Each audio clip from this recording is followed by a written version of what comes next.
Hello, everybody, and welcome to another live stream. It's great to have you here. Lots of people, regulars already joining.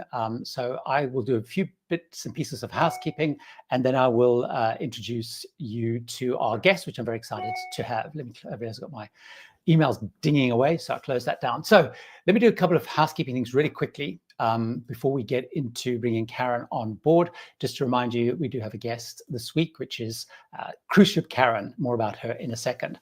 A few bits and pieces quickly. I just want to remind everybody that I've got this giveaway, which ends on the 14th. So if you haven't entered, go to tipsfortravels.com/giveaway and enter. You can win from the Wander Club a voucher where you can collect. It's really cool to collect these little tokens for countries and places and sites you've seen, which I'm slightly obsessed with. More about that in another video or whatever. And then just to let you know that I will be cruising this time next week on Paul and Carol's group cruise. So probably there will not be a live next week because actually the timing of this live clashes, I know, with some of the events. But keep an eye out, because if I do a live, it may be a little different time. So it might be on Sunday, but a much later time. So let me introduce our guest and get straight in. Just a reminder, if you've got a question, put the word question so we know it's a question. And I'm going to start, we're going to focus at the beginning of the live by focusing on stuff, particularly ports and port kind of topics. So Karen is joining us. She's known online as Cruise Ship Karen. I've followed Karen for a while online. Finally got to meet her on my Explorer Journeys, where she is kind of the resident port speaker. And so maybe, hello, Karen. I really appreciate you joining us. You're live from Explorer 2 in Tangiers, I think. Is that right? Yes. Thank you for having me, Gary. I've been a fan of yours for quite a while. So yeah, I was very happy when I saw you on the ship, and now we're friends. And yeah, it's lovely to meet your audience as well. Great. So Karen, before we get stuck into the questions, maybe you can talk a little bit about your background, because it's quite interesting, because you started as crew and then you've done lots of different things. You're back now, sort of not crew, but our crew with your port talks. And also what people I think quite interested in is the fact that you're not, you're very independent. So a lot of cruise lines will do chats where it's the excursions people, but you're very independent of that. So maybe talk a little bit about your background. I guess people realize you're Scottish from your accent, but do you want to tell us a little bit about you? Absolutely. So, hi everyone. So I'm Karen Worrell, aka Cruise Ship Karen. I've been working on cruise ships on the cruise industry since 2005. So a long time. I started when I was 5-ish. Not really, but yeah, since I was young, and I love it. I started as an entertainment host. I did that for 2.5 years. Entertainment host, then international host, same thing, different languages. That was on Royal Caribbean. Then I was on Princess as assistant cruise director for 2 years. Then I was a cruise director on P&O for a year. What I studied originally was music. My first degree is in music performance, so put my own band together. And then I was a singer for almost 10 years. Mostly with Holland America in the Hellcats. I don't know if anyone remembers them. We did everything from Gershwin to Gaga and everything in between, and it was great. And then I was future cruise consultant on Holland America for about a year till COVID. COVID happened. I got stuck on a ship, like a lot of people. I've got a video on that on my YouTube if anyone's ever bored and wants to check it out. And then I worked in the land side of cruise during COVID. Basically, my husband, who I met on a ship, he was a piano player in the same band. He didn't want to come back to ships post-COVID, so I tried the real world. I worked for a UK cruise travel agency. I was writing for them and then hosting, producing, and writing for their TV show, and then an online content. So I was writing about cruising, talking about cruising and destinations, but I wasn't really going anywhere. I was taking the train from Edinburgh down to near Manchester to film every couple of weeks. But I really missed life on board. And this is what I wanted to do then. So since COVID, I've been on ships using all these years of first-hand experience to give talks. Plus, I've been travel writing, been published since 2017, have my own website about cruise travel. I write for different travel magazines like National Geographic Traveller in the UK and ASTA, the American Society of Travel Agents in the US. I've written for US TV travel shows. So kind of pulling all the threads together. So now I do a mixture of, I'm a freelance speaker. I don't work directly for any cruise line, as Gary said. So here at the moment, I'm on Tangier Journeys, which I love, and I give port talks, but they're not your average port talk. As Gary mentioned, I don't sell anything. I don't do any shopping stuff or any tours. I talk about history, culture, customs, cuisine, things to do, things to see, things to eat, things to drink, how to do it all, and give my own insider tips from all these years of experience. So basically, I'm kind of like a pre-tour guide, and my mission is to help people connect more with the places that they go. So I do that, and then on a couple of other lines, I sort of zone in on either history, culture, customs, and cuisine and mythology. Those are kind of my specialist areas, and then I do talks on any of those things. I write everything specifically for the journeys that I'm going on, so I'm always writing, and I've got a huge bank of talks now. And so yeah, that's what I do. So Karen, are there many lines? I mean, because I've come across not that many lines. I mean, a lot of lines will have port talks, but in reality, many of them are effectively kind of the excursions team. They'll do a quick, 5 minutes on the port. Are there many cruise lines that do full, independent port talks? I think when we were together, I mean, I mentioned when I did this Holland America, South America, they had the cruise director who was basically doing he still worked, but he wasn't trying to sell excursions, but it was very personal. It was like, here's where we're docking, here's the nearest pharmacy, here's the nearest this. Cunard, I think when they're on the world voyage, they did have somebody that was quite independent like we did, but are there many that you know of? I mean, obviously Explorer Journeys are doing it, and other lines that you're kind of doing that on, so people know. So the ones that I know of, there might be more that I don't know. I don't know about all the cruise lines, but the only ones I know of are Princess has a role that does that, called Destination Expert. I did that in 2023. That was the first line that I was speaking on. It's when I started doing this side of things. And Holland America used to have their role, which was called Location Guide, and they had EXC Guide when they had the EXC Exploration Central program, and then they got rid of that. But it looks like they're starting to bring that back again. At the moment, it's on the Asia itinerary and the Australia-New Zealand itinerary, and it might be getting rolled out further. So that's a potential that we'll have it as well. I don't know of any other ones. I know of a lot more that do port talks, but those are more, as you say, kind of like more talking about the tours with a little bit of port information rather than all just genuine info without any angle. I mean, it'd be great if more lines do that. I'm certainly that. Well, because it sort of leads on to a question which Chris asked, which I think is quite appropriate, is like, what should you look out for when booking your own shore excursions?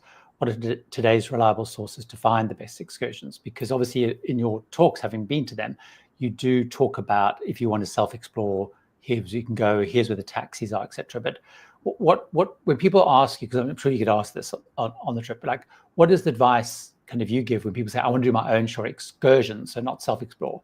What advice do you give to people? So because I'm on the ship, I can't directly say, oh, you must book this one with Viator and the ship's rubbish. I can't say something negative, but I personally, I'll do a mix of doing excursions with the ship or exploring on my own. For me personally, it depends on the port. I know some people do independent ones as well. Companies that people use generally are Viator is a big one. Get Your Guide's a big one. Tours for Locals is a big one. Those are the ones that I've heard about people using a lot. For me, it's not a ship tours are good or bad. I think they are very good, and it's personal preference about what you want to do that day, which is what would make me choose. But as general tips and kind of rules that I go by, if I want to go somewhere that's at least an hour's drive from the ship, I will always go with a ship tour, because if something happens getting back, you get stuck or anything, you're covered. Or if it's tricky to get to on your own, if it's somewhere that you need 2 or 3 different modes of transport to get there versus getting there straight there with a ship, and that's kind of twofold. That's useful because the time it takes. So you've got one day, you might have 8 or 10 hours in port. You don't want to spend 5 of those hours just getting there and back. Like I'm going to Livorno next week, for example, here. You can get to Florence by train, and I've done it before, but it's also stressful. Same in Civitavecchia for Rome. So it depends on the timing. It depends how long. If you've got an overnight, you're a bit more relaxed with the time than if you've got a shorter port day. So for me, it depends how far it is, how tricky it is to get to, and also, is the tour doing something that I can't do on my own, or is very difficult to do on my own? Because sometimes you might have things like one of my favorite ship tours I've done was actually, it was on Explora 1 last June, and I went to an Arhuaco native village called Cantanzama in Colombia, from the port of Santa Marta. This was literally going to this village in the jungle that you couldn't do that on your own. So something like that this is the only way you can do that. For me, or if it's something very special, my kind of mission is trying to find authentic travel experiences. That for me was a very authentic travel experience, and that was really interesting, and I couldn't have done that on my own. But then you get other ports, like we were in Cadiz in Spain yesterday. The ship docks right next to town there. And if you've never been to Cadiz and you just want to stroll around the town, you can walk to everything. There's, cathedrals, there's a tower, there's the beaches, there's lovely shops and restaurants. So that's easy to do on your own. So for me, it's all about depending on the port, but I would look for the distance, how difficult it is to do on your own. And those would be companies that I mentioned. I've used Get Your Guide a few times on land on my own, and I've never had any problems there. So yeah, just weigh up where you're going, when, how long does it take, and then it's up to you. Yeah, I mean, I think just building on that, I mean, I'm the same. So if I'm looking, if something's further away, like if I'm going to, like the same Osaka for Kyoto, stuff like that, whenever it's an hour or something away, I would tend to use a cruise line excursion, not even an independent excursion. But to Chris's question, if you're looking for an independent provider, so not, I'm assuming he's asking not cruise line. The companies that I focus on is like Shore Excursions Group. The reason being that they first of all, it's very easy to do because both them and Venture Ashore, you put in your cruise line, you put in your ship and the date, and it then brings up a bit like the cruise line does, all the ports and what they offer. But also what I know with Shore Excursions Group is they only put in tours that they know will work with the timing.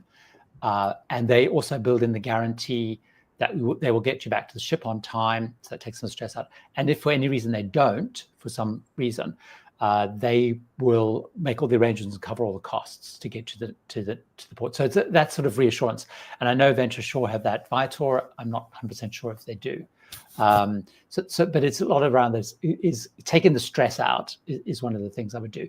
The other thing, Chris, that I also recommend, which I think you spoke about there, Karen, is if you have a specific interest, like golfing or something, often you'll find the independent providers do that. So that's, and there's tours by local. Is if you want something really, really hyper local, that's another good one, because again, they're people that they're not that expensive, but they're going to do something a little bit unusual. Because I do tend to find shore excursions on cruise ships tend to be, because they need to fill buses, they tend to be kind of like the big, the big must tick things. Here's a very specific, there was a question about your favorite ports. I'll come back to that in a second. Quite specific. I don't know how well you know this part of the world. Cullen, we booked a Princess cruise from Vancouver to Hawaii in October. What excursions would you recommend in Hawaii? Are you familiar with Hawaii? Is it a place? Yeah, I've been to Hawaii a lot. I don't know which excursions are offered on that cruise on those days or anything, but generally in Hawaii. So they didn't say. Cullen, could you say which islands you're going to be visiting? Or I'll give a couple overview if you want. So yeah, I would say in Oahu, when you're going there, like that's where the main city is Honolulu is. Honolulu is quite easy to do on your own, going around the actual city. A couple of good ones that I've done there are going up to Diamond Crater, up to the Diamond Mountain at the edge of there. If you want to do a hike there, they often do hikes either at dawn or dusk, which are really cool. You get a beautiful view of the area. Anything that's going out on any of the islands, or there or the Big Island, going up to the volcano, I would do that one with a tour, because you can't really do that on your own, and for safety and everything. And you have a tour guide with you, or anything getting into the water. I've done a couple of really good snorkeling tours there. One in Honolulu, actually, where I went snorkeling with turtles, sea turtles. Obviously, you can't touch them. You got to, there's very strict rules, which is good. But that was a really good one as well. And I also did another one, which was going to people's homes and learning about their lives. And you kind of did a little house hop, and you had something to drink and a snack in each place, and a different host. You had very different lifestyles. One was a kind of surfer house, which was all kind of very, hippie and artsy and bohemian. And then another one was this grand old mansion. And another one was this really sort of slick city place. So that was really cool way to connect with locals. So I'm not sure if those are available. One of my favorites was in Maui. I'm not sure if this one will still exist because of, everything that happened in Maui with the fires. But a really good one there that I did was a hike going into the rainforest. And we walked all the way into the rainforest, and we got to swim in a waterfall and jump off the waterfall into this cool lagoon. It was very much kind of my image of Hawaii. If you've seen the movie South Pacific, I know Hawaii's not in the South, but the kind of the scene with Happy Talk and the beautiful rainforest and everything, that one was a really good one as well. So those would be a few of my favorites. Oh, and then also in Kauai, there was a really good one. He put the islands there, so he's going to Kauai. He's just okay. Oh, cool. You're going perfect. So I've said favorite one for Maui, and Hilo was where I did the one going to people's houses. And in Hilo and Honolulu, there's normally tours to the volcanoes. And Honolulu was the one with the swimming with the turtles. That was very good. And then my favorite one in Kauai. Kauai is beautiful. It's called the Garden Island. They had a movie set tour, because a lot of movies have been filmed there, including King Kong and Jurassic Park. Jurassic Park's my favorite movie. So I was the really annoying little nerd there when they said, oh, and this is where, I was like, oh, this is where the Gallimimus was chasing Dr. Grant. And they're like, yes, this is where the Gallimimus were chasing Dr. Grant. So it's, if you like movies, and especially those ones, have a look at which movies were filmed there. I think that tour should still be running. That was really good. Or generally for me, I would say Hawaii. Anything that gets you out into the countryside is a good tour. Anything that will take you to the waterfalls, to the rainforest, because that's something that's difficult to do on your own. Great. So Angie asked a question, which maybe I can answer, regarding independent tours. Have you encountered issues where the Port Authority and cruise line prevent the tour operator from coming pierside? So I must hike to the pier entrance. So certainly not the cruise line. I haven't seen that stop. I mean, what's really important is I haven't seen that. What I've normally seen is any independent tour providers can meet where they're allowed to meet, basically. So on some of those big working ports where you're not allowed to walk, you might have to get the shuttle bus to the area. But often you'll find that's true also of the cruise line excursions. I know sometimes the cruise line buses can come right to the ship, but not always. They normally, if it's a working port, you're going to have to get a shuttle anyway to that area. So they will normally wait where the tours are waiting. Anyway, I've never seen them being stopped. Also, because a lot of those independent tour operators are quite big locally. I mean, they're going to every single ship every day, kind of thing, is my experience. They've got quite a good relationship with those. But I haven't seen anyone being stopped. Have you had any experience with that? Yeah, I have. I would say it definitely depends on the port. There's a few ports. It's to do with, as you said, it's the Port Authority, to do with the level of security, and also how big the port is, and if it's a working port. I've almost like 99.9999% of the time, the ship tours leave from right next to the ship. That's part of the convenience of it. They're allowed in because they're with the ship. There's a few places that you'd have to, if you're an independent tour, well, obviously you can't get right next to the ship. It's at the gate. So where the security gates are coming in, independent tours are always on the other side of the gate. So it's useful to check where that is. But for example, Casablanca in Morocco, I've been there a few times quite a few times in this last year, 10. It's a large working port, and they have a shuttle bus that takes guests from kind of two lengths of about says about 500 meters. Outside the ship, you walk. Then there's a customs building. That's about 500 meters, about 2 lengths of a ship, or 1 length if it's a big ship. You go through there, and then that's where the shuttle buses take you into town, which is United Nations Square, if anyone knows Casablanca. And then, so the ship tours will take you from there at the ship or at the customs bit. But then the independent tours normally can't even get in the port area. So they would be outside the port. And the port there, for example, it's about 20 to 25 minute walk to get out of the port. It's a big working port. It's quite scary walking through it because it's the 70% of the all the goods that come into North Africa go through that port. So take the shuttle bus. So my advice would be, if you're taking an independent one, the most important thing is to find out where you'll be picked up and where you'll be dropped off. If there's companies that get you as close as possible, that's what you want. Because I've known people. Oh, sorry. Sorry, no, but yeah, and because also, I mean, what the good news, if you book like a Viator Venture Short, they tell you where, they tell you where to meet. And you're right. I remember that the thing with the Tangiers, you had to get a minibus to the customs thing, and then outside there was, because if you're getting a shuttle bus into town, the shuttle bus was that side. But there's all the independent tour operators there with their whatever their sign, or Mr. Bembridge or whatever it was. So there's actually a question, because you're in Tangier. Sorry, can I just say one more with that? What I would say is just always double check. There was someone on a ship literally a couple of weeks ago, very well traveled, had a tour in Rome, and the port for Rome is Civitavecchia, that's an hour and a half away. They booked a walking tour in Rome and hadn't realized Rome's an hour and a half away. Right. So they were meeting in a place in Rome, and they didn't realize you've got to get all the way in. So there's not that many ports that are that far away, but always just double check. Google Maps. Yeah, and I think it's a good watch. It comes back to the watch how we said earlier about if a place is far away, sticking with the cruise line. I mean, sometimes what I like about those further away ports, I've done it quite a lot in Livorno, Civitavecchia, even in Asian ports, is the cruise line will often offer a do it on your own, which is effectively just a transfer. So they'll take you there. At least you've got the bus. They normally have a guide who'll hand out some maps and stuff and that. So that's I always find that's a good option versus then going the whole way with excursion. So just there was a question on Tangier. Exactly. Yeah. Going to be on Crystal in October from Lisbon to Barcelona. Any recommendations for things to do excursions in Tangier? I'm glad they asked, because someone actually asked me this last week. Maybe it was Tom as well. And I couldn't answer the question because in Tangier I hadn't done any excursions because I'm going back in October. So, and I had on region where the excursions are included, but I couldn't remember what I'd booked.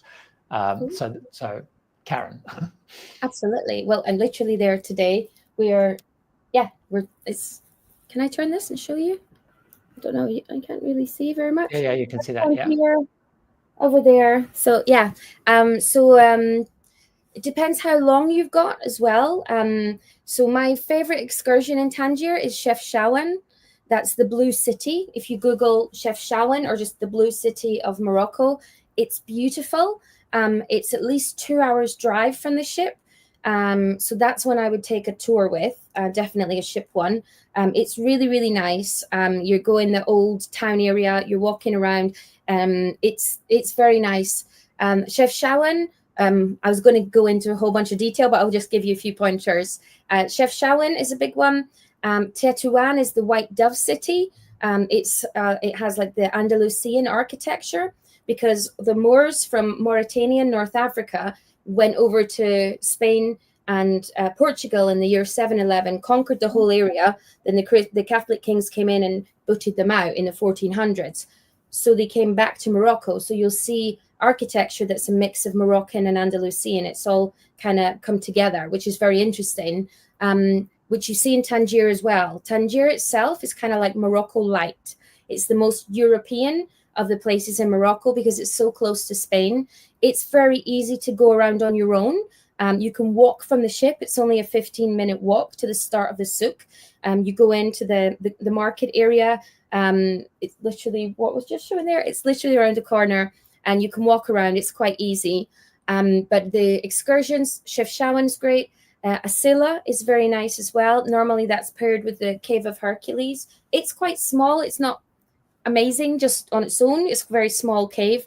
But with Asila, it's very nice. Tetuan's nice. I'd say those are probably my top picks here. Or they also normally do walking tours as well in Tangier, going up to the old Casbah area. So I'm a big fan of walking tours because I feel like you get a really good sense of the character of the place. So any of those I would recommend. Great. So maybe we'll just take it, because there's a few other questions which are not specifically related to ports. Maybe I'll cover a couple of those. Just to remind everybody, too, if you've joined. So the guest today is cruise ship Karen Morrill, who's a port expert, independent port talker on cruise lines, including which she's been for the last, how long have you been on Explorer? Like 2 months now, something like that? Almost 2 months, yeah. So giving port talks. So if you have any questions with ports, ask them. And I'm going to cover a quick, before I lose them, I want to make sure I just cover the other questions. So I'll just quickly jump into those. So Chris, who's a regular here, good to see you, Chris. Amma is offering Smithsonian Journeys on select sailings in Europe. Have you ever sailed with Smithsonian experts? Price is much higher. So I haven't sailed with Smithsonian experts, but I have been on, in the olden days, they're still going, Rhodes Scholar, which is, they're heavy enrichment focused. They actually do charters, and it was amazing because the quality of the speakers was very top, high end. And I would imagine if the Smithsonian, because they have the brand to protect, I would imagine it would be pretty magical. And also what's interesting is on river cruises, adding in a good enrichment would be amazing, because that's one thing that they kind of lack. Have you ever sailed the Smithsonian or come across Smithsonian, Karen? No, but I would basically think exactly the same as you. I would imagine it would be very high level and very good. Anything that has any affiliation with museums, there's very well vetted speakers. So I would say it sounds good. Here's a good tip from Rose. Rosemary's a regular here. She's one of my patrons, and does a lot of traveling, particularly excursion kind of focus, very interested in history and excursion stuff. And what she's saying, which is maybe a good tip for Chris and other people, is she's booked a Smithsonian journey for Penant, Australia, and Kimberley. I'm glad you're going to Kimberley, Rosemary.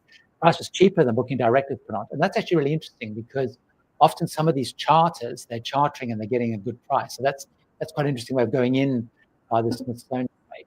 Christine's asking a question, which hi there, good to see you, Christine. Christine's been on all of my group cruises to date. I think Christine's on my next group cruise. So good to see Christine here. Cruising in Japan in March 26th. So I think you're coming on Panama, so maybe going straight after that, Christine. Is a visa required to visit Japan and South Korea? Christine, the best thing to do would be to look at the State Department site, because it's US specific. They have a really good site. In the UK, there's also a very good site from the UK, which is the Foreign Office. So I always put in like FCO Japan, FCO South Korea. I would do the same, State Department Japan. So certainly, and I don't know the answer for US citizens, but UK citizens, I didn't need a visa for Japan or South Korea. But a lot of countries are introducing those, like the UK's done, Europe are doing those kind of ESTAs, and that changes all the time. So that's why I would check that, because often when they're phasing those electronic travel things, they're sometimes phased at different times. So a couple of super chats coming in. So I want to answer one more general question, which was around Costa. I just want to answer. That's very important. Let's see if I can find that. So I'm jumping it. Normally I do them in sequential. So normally I can find that. There's a question. Someone just pointed out is that it's Mother's Day, I guess, in the US. It's not Mother's Day here. So happy Mother's Day if you're US or Canada or wherever. It's very confusing because they do Mother's Day and Father's Day out of sync between Europe and the UK and the US. So Anthony, with the recent announcement that Costa Fortuna was being withdrawn, the sixth one gone since COVID, do you think Costa's future in jeopardy? Anthony, it's actually the opposite. One of the things that's very interesting, if you look at the Carnival results, which every quarter they do, update the city, and two of their most profitable lines they talk about are Carnival by a mile, and actually AIDA in Germany. Costa is, in there in terms of profitability. I think what you find is Carnival Corporation is basically clearing out inefficient ships and pumping new ships into Carnival. So I don't think Costa is at risk, because it's one of their big flagship lines, and I haven't seen anything. They've never called out. So I wouldn't worry about that. They are just looking for more efficient ships and right sizing. As you probably know, they pulled some Costas ships out and rebranded them as carnival ships. Sort of, it's I can't remember what they called it now. Is it the Italian Cruise Experience or something or other? Right. So let's get back. There's a couple of port questions, so we'll jump back into those. So Rosemary's saying she took the Smithsonian. So she's already done the Kimberley cruise. It's a solo one, and it was good. Thanks for that clarification. So we've got actually a super chat here, which is very nice. Carl and Dawn. I hear that Mazatlan is not a safe port of call. You all thought, now I called it Matalan last week. Mazatlan, which is the cruise. I've only been there once. I didn't feel particularly unsafe, but I've heard that. Do you have any better information on Mazatlan? Yeah, I love Mazatlan. Mazatlan is a lovely port. I don't feel unsafe there. This was something we were talking about earlier. I was going to add a thing. This is linked in here with, this sort of links with regards to doing things on tours or exploring on your own as well. Something is, safety. You want to feel safe, and everyone's level of how comfortable they are exploring on their own is different. And, it depends on where you're from, health, if you're traveling on your own or you're with a group, and also if you're familiar with the place. For me, I speak Spanish, French, and Italian, so I feel like I'm invincible. Anywhere that speaks those languages, I never, ever feel unsafe. That's part of it for me. But even that aside, Mazatlan, I really love Mexico. I think it's a lovely country. I think people are super nice, it's welcoming. I have never personally felt unsafe in any Mexican port. Mazatlan, I know they had a bit of troubles a while ago, but it didn't really seem to get to the cruise area. I was there, when was it? A year and a half ago was the last time I was there. No, about a year ago. And it was absolutely fine. It felt very safe. Mark and I were there at Christmas. But Carl and Dawn, what I actually do, a bit like Karen was saying, any port where I feel there may be an issue, I always either stay on the ship or I go on a cruise line excursion, in fact. But one of the things I also do, and I do this actually even with some of the Caribbean ports, because the advice changes, I look at the advice. Now, the US, again, we're mentioning earlier the State Department. On the State Department, the State Department probably has a very conservative view about safety. And what they do for Mexico, which I've seen, is they split Mexico down. For some, they'll do a country guidance, but actually because different parts of Mexico, I guess, have different kind of safety issues based on cartels and drug gangs and I guess whatever. So, and of course, they're talking not just for cruise. But I always go on that side. I look at the Foreign Office and just check my ports. And if any of them say elevated, I will go on a cruise line excursion. I'll stick with the cruise line, or if I'm really concerned, stay on the ship. Garth. Now, probably this is a little bit difficult because we don't know which ports you're going to, but I'm assuming we're probably talking Skagway, Juneau, and Ketchikan. So Garth, because those are the three probably most likely ones. But if, Garth, you do have any others that we've left out. So good places to eat when in port. I'm going to tell you one, and then I'll ask if you've got, because you're probably more refined than I am. But I always say, and I say in all my Alaska videos, probably the best fish and chips I've ever had, and I'm not a big fish and chip fan, is in Ketchikan, in Juneau. And it's a place right by where the float planes take off. And I always forget the name of it. It's called something like the Great Alaskan Fish and Chip Shop or something like that. It's a little scrappy old place.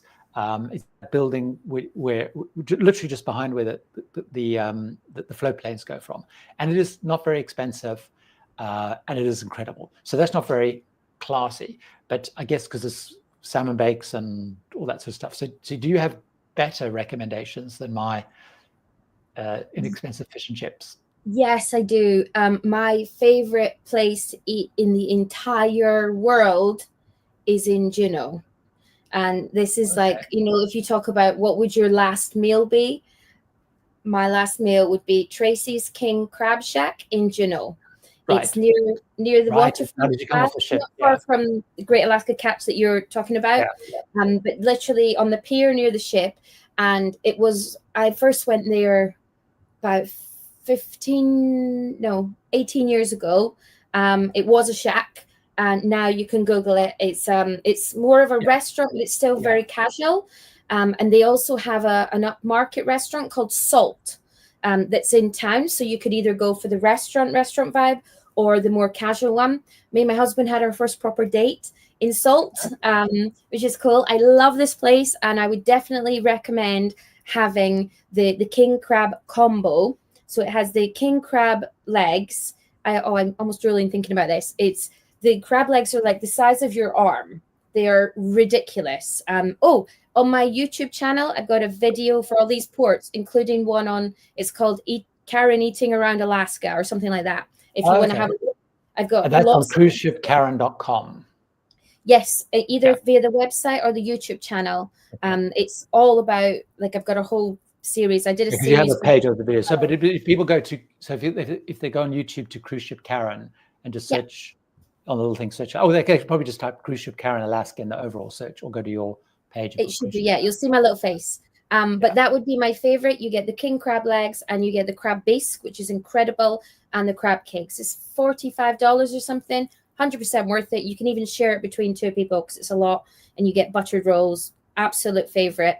In Skagway, there's a place called Wild Alaska Catch, and they do an all-you-can-eat Dungeness crab.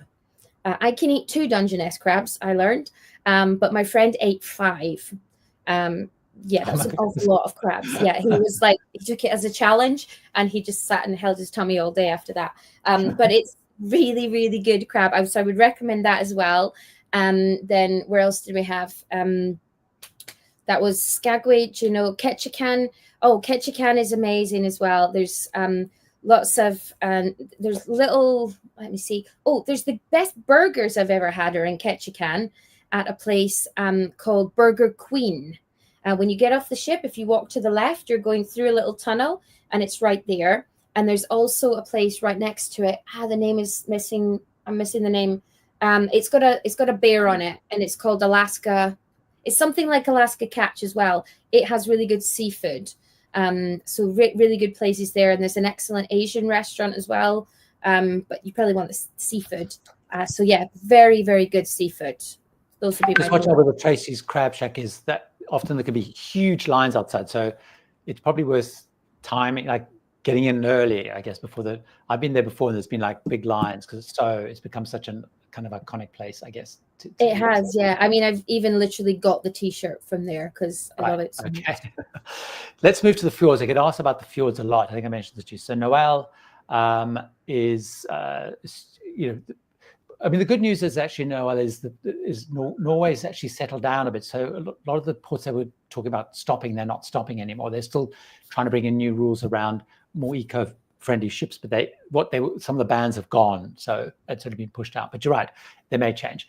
So they're currently calling it Grangefjord, Flam, if I pronounce it correctly, and Alisund, traveling with teens and kids.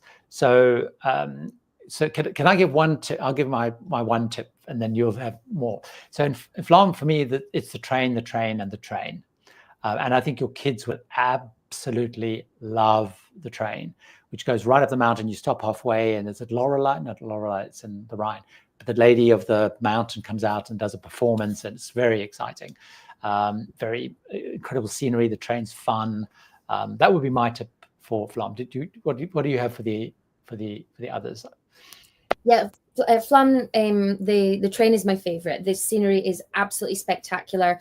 Try and go on early because it gets busier as the day goes on. They have, I think, 3 or 4 trips throughout the day. Check the prices between doing it on your own or doing it with the ship. Normally it's about the same, but just double check that. But either way, if it's the ship one, they do the early one. But just check it as well. But that's amazing. And also walking there, if you do the train for part of the day, then there's a beautiful walk where you can go up behind the village, and there's a waterfall in the distance. You walk through this beautiful valley. It's absolutely gorgeous, and you can walk right up to the waterfall. So with kids and teens, if they like active things, then going hiking is great. Take your swimming clothes, because if you're there in the summer, it might be warm enough to go swim in a fjord. I would highly recommend swimming in a fjord. It's amazing. It's not warm, but it's beautiful. Geiranger Fjord is lovely. Again, it's a tiny, tiny little town.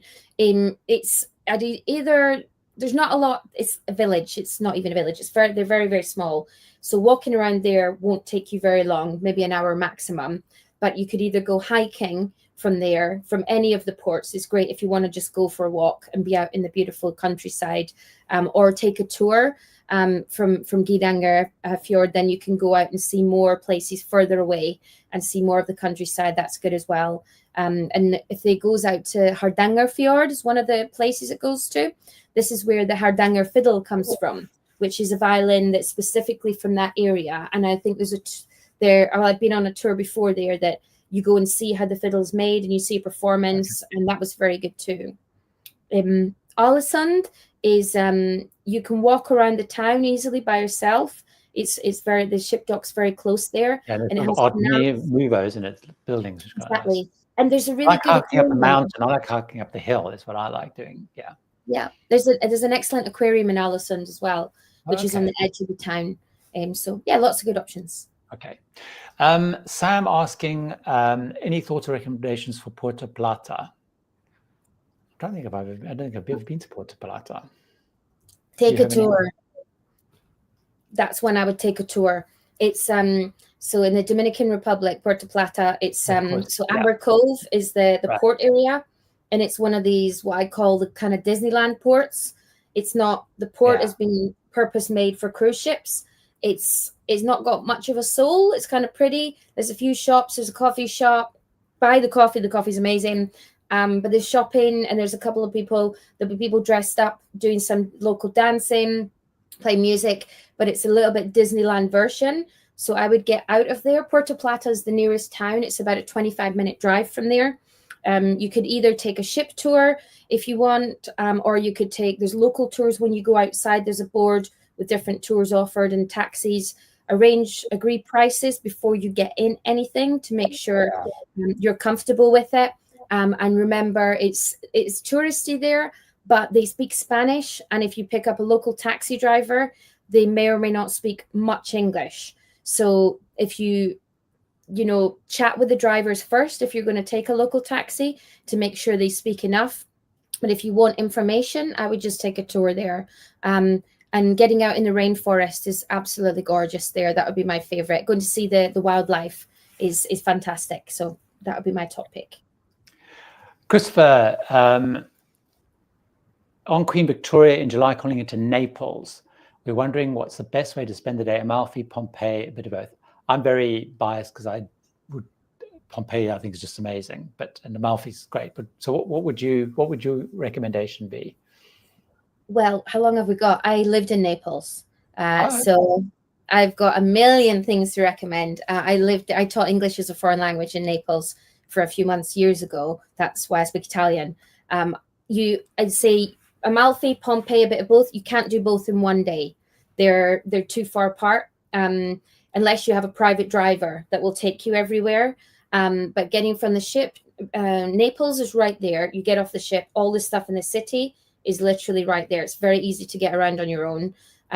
So there's a ton of stuff in Naples. But to quickly cover Amalfi first, Amalfi Coast is an entire coastline. It takes an hour and a half without traffic to drive to the main places, but there's always traffic. So this is why I'm saying you can't really do both in one day.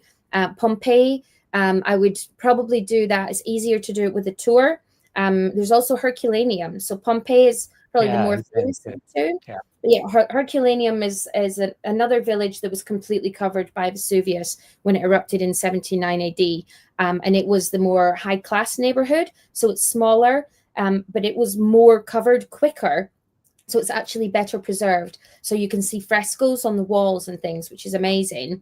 Pompeii was a larger city, so you'll see more different types of things. So just if you've seen one, that doesn't mean, oh, I've seen the one, so I don't need to see the other. They're both amazing.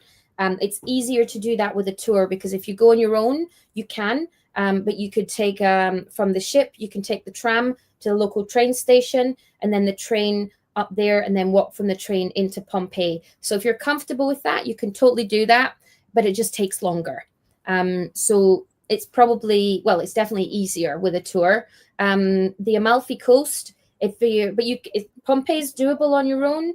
The Amalfi Coast, I wouldn't recommend on your own in one day just because it's further away. It's about more than an hour at least drive to get to anywhere there, to Sorrento, which is kind of on the edge. And then it goes down. There's Positano, Amalfi, Ravello up on the hill. So if you want to see more than one of those, you could do a tour that does the Amalfi coast. That might do, commonly they'll go to either Positano or Amalfi or Sorrento, or probably two of those things, or Pompeii. So it depends how much time you've got there. If you've got, when I was in Naples, we did. There's a little ferry that goes from, you get off the ship, it's right there, and that goes across to the island. And Sorrento, yeah. Yeah. So you can go to. So that's quite easy because we got off the ship. We went on the ferry. It was quite rough actually the day we went, and then we just explored around. We actually went on, I think, almost like a hop on a bus or some bus that went round, and then wandered around the town and came back. That was doable. I think we might have actually done that through cruise line, but it was kind of a go as your own thing. Let me just jump to the non one and then come back, because there's quite a few more things. But Jack, who's also a patron, done a super chat. 3 single male friends, 35, 36, 39, and Jack 62. Talking about doing a week cruise. All of us straight, but none looking to hook up, and social, none drink. I think Virgin is a great idea, actually, Jack, because it's over 18s. It's got a great vibe. It's not crazy party, but there's lots going on. There's lots of social. People are very social. It's very outdoors. There's really good food. So you have lots of dining. So the 4 of you will be able to go every night, have a different dining experience. And there's lots of little bars, live music dotted around the place. Bit of partying, not crazy partying, quite social. The other one that I always think is something like a Royal Caribbean, but that's just massive big ship and completely crazy. But I think Virgin is a really good idea to go, because you're going to get lots of singles, couples. Average age is older than people expect. Average age around 50. But certainly if you're doing out of the Caribbean, there'll be a lot of kind of 30, 40 somethings on that. So I would definitely recommend it. There's another super chat which I actually can't answer. I think this says, can a woman enter the US from Mexico on a visa 12D? John, unfortunately, I have no idea. You would need to check the State Department kind of rules on that. I don't know what a 12D is. So I'm very sorry, I can't answer that one. Let's look. There's here we are. Tom's got a question. We will be in Lisbon for 4 days prior to leaving on our Crystal Cruise. Any recommendations? What are must see and do? So 4 days in Lisbon is fantastic. There's lots to see and do. What do you recommend in Lisbon? So I was in Lisbon yesterday and the day before, and I'm obsessed with Lisbon. It's amazing. The more I go, the more I love it. Top things. Get a Lisbon card. First off, get a Lisbon card. It gets you into all the museums, the monastery. It gives you free transport on the trams and the buses all around the city. It's excellent value for money. They do 24 hours, 48 hours, or 72 hours. The 24 hours is 31 euros. That's what I did just now, because I was there for a day and a half with the ship. The 48-hour one, I think, is 50 or 51 euros. The 72-hour, I'm not sure, because I didn't look at that one because I wasn't there that long, but I think it's maybe about 60, 65. I would get the 3-day one if you've got 4 days. There's so many amazing things to visit there. I'm putting posts up at the moment on my socials of everything I did, if you want to check them out. But a couple of my top tips would be the castle of São Jorge. It's a fantastic castle. I'm Scottish. I'm obsessed with castles. It's in my DNA. But it's a particularly good castle. And go there in time for the tours. They do a tour at 11 a.m., 3 p.m. and 4 p.m. in English. So go in just before then. The main square, as soon as you get in, you can join the tour. It's included in the price. It's 18 euros to go in there on its own. Generally, but if you've got the Lisbon card, it's included with everything. If you've got the Lisbon card, you also don't have to line up for anything. You just go straight to the front of it, which is very good. And then the castle, you've got the castle, do the tour, and also at the top of the castle, they do a camera obscura, which not many people know about. between 11 a.m. and 2 p.m. They do a new show every 20 minutes. It alternates from being in English and Portuguese. It's included in the price as well. It's really good. So everything in the castle. The Geronimo's Monastery, that's where I went yesterday morning. It is absolutely stunning. My tip for that is go before it opens. It opened at 9:30 yesterday morning. I was in the line at 9:25 with a Lisbon card, and I still waited 50 minutes to get in. It's very popular. So if it opens every day, it opens at 9:30. Be there at 9 a.m. with your Lisbon card. You'll be the first in, and you shouldn't have to wait. Also, right next to that, in that area, you've got the Belém Tower. This is the Belém area. The Belém Tower is fantastic. It's got 3 levels in the museum. It's all about the fortifications there. It's next to the Discoveries Monument that has discoverers from Lisbon over the years and from Portugal. And even better, it's got the Pastéis de Belém, which is the original, the pastéis. So the pastéis de nata, pastel de nata, which are kind of popular all over the world. This is where they started. Absolutely amazing. And a tip for that, there's always big lines. There's 2 main ways in, one to sit in, one take away. There's a second one on the left-hand side, which I went into yesterday morning and got a big pile of them for my friends on the ship. And I just walked straight in and bought it. So there's a little door on the left. Go in and get them. Also, my favorite restaurant is called Solar dos Presuntos. I have stuff on my website, you could, on my socials, if you want to see a video of it. But Solar, like solar power, DOS, Presuntos, Presuntos. It's quite upmarket, but it's really, really good. Local food, and it's very nice. Then I would also say I went to the Museum of Ancient Art yesterday morning. It's excellent as well if you like old art and ceramics and everything, porcelain. There's a lot of good museums there. There's a ceramic tile museum with the Portuguese azuleiras, the azulejos, the blue sort of tiles.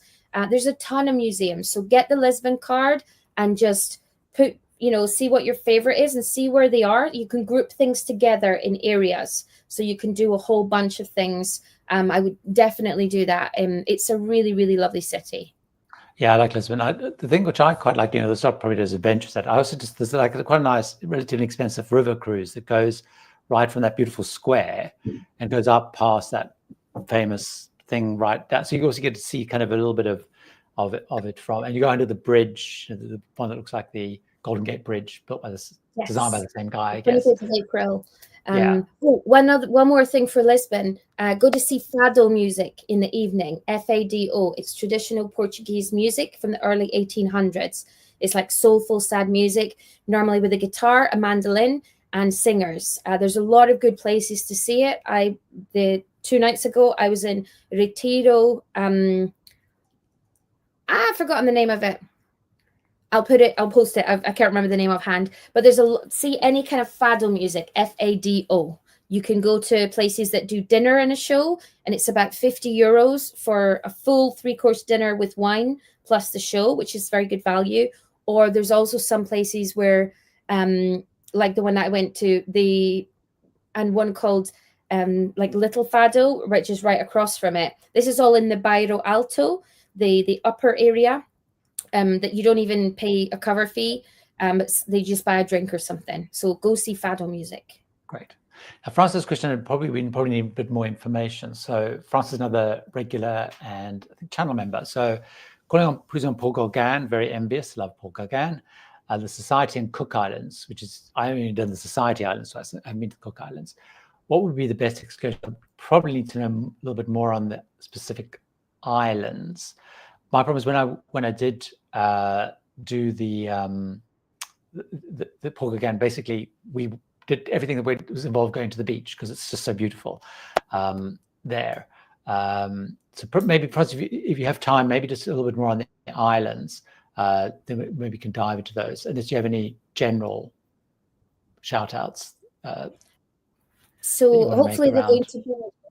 Yeah, Bora Bora is my favorite, my absolute favorite of the Society Islands. I went on honeymoon there.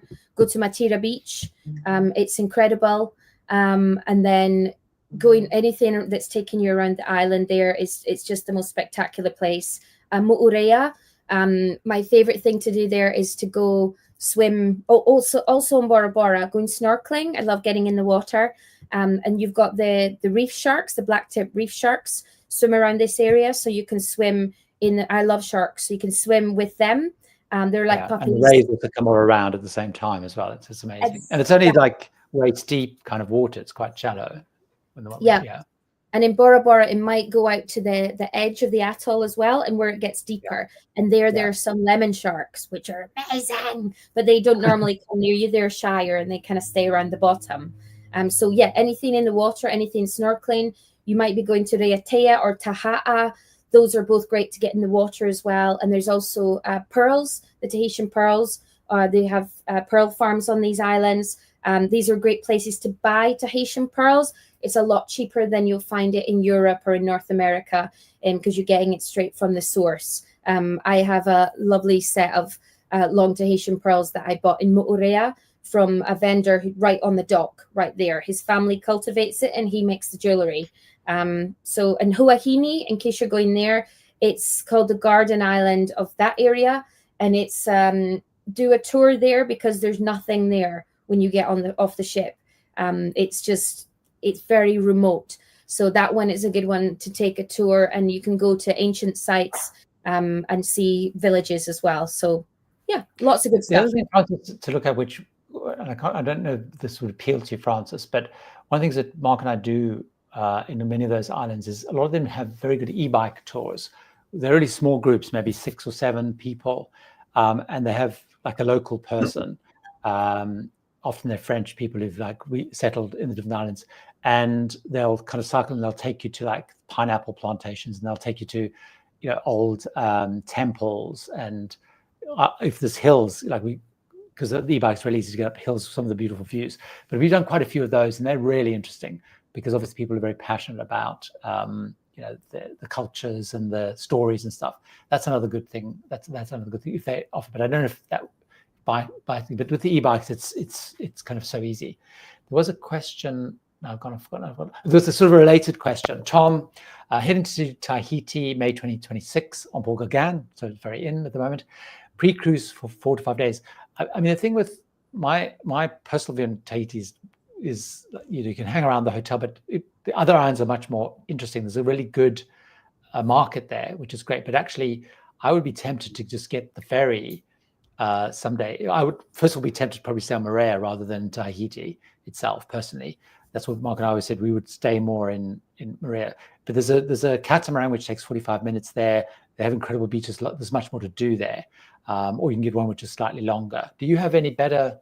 Maybe I've just missed out on things to do in Tahiti. Do you have any better suggestions? Yeah, so I think Tahiti, the town is okay. The market's great. To go to the market and the marché, go there for your souvenirs. It is cheaper than everywhere else, and there's a bigger amount of selection. I have a friend who has a stall there. He's called Elvis. You'll know who he is because he looks like Elvis, but he's Tahitian. Okay. He's got Elvis hair.